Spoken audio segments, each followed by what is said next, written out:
Yeah, thank you very much, Simon. We heard Toto Wolff saying to Ted that there's nothing between the two drivers. Well, let's take a look. On the lap times, at least, there was a little bit between the two drivers there. So let's get into the lap here.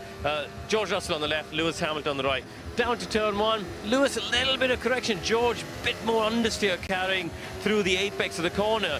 Lewis, the rear of the car, just a bit edgier. He did have a bit less downforce, I think, than George. So there's going to be some differences there. Into the apex of three, again, hardly anything, maybe a car length between them. And now coming through four, watch Lewis's hands here.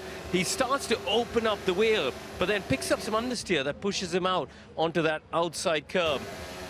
Through turn five, comfortable for both cars through there. And into six, we'll try and get a reference point just at that inside curb. You can see George slightly in front as he gets to that inside curb of turn six. Pretty clean run. Now, let's have a look at this, whether there is a difference in the straight line speed here. And Lewis is also going to pick up that toe. Look, he's got a car in front of him, and he's picking up a nice little slipstream to go on top of the straight line speed there. So, yeah, it goes past Pierre Gasly's car. And as we get down towards turn 9, we'll try and pick the reference here, the 50-meter board.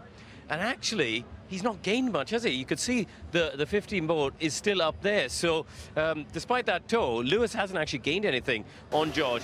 Through 9, you'd see both drivers pretty similar line and positioning. You can use that white line as a reference.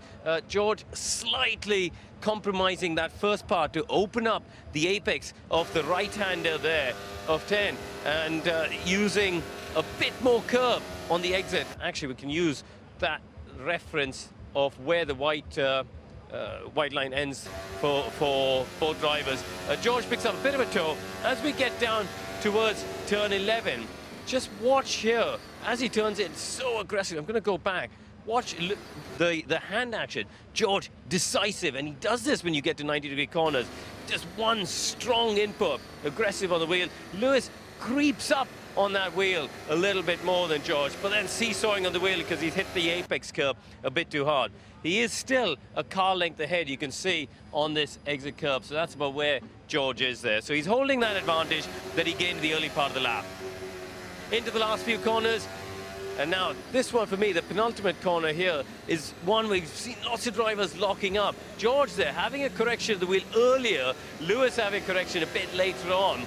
But the positioning and the line is quite different. You can see George bringing the car back quite consciously here to the left-hand side of the circuit. Lewis, a tighter line for the final corner, and that would have compromised his run up towards the timing line. So in the end, not much between them, but as you can see, when we get to the timing line, just about enough for George Russell to get on the front row, Simon.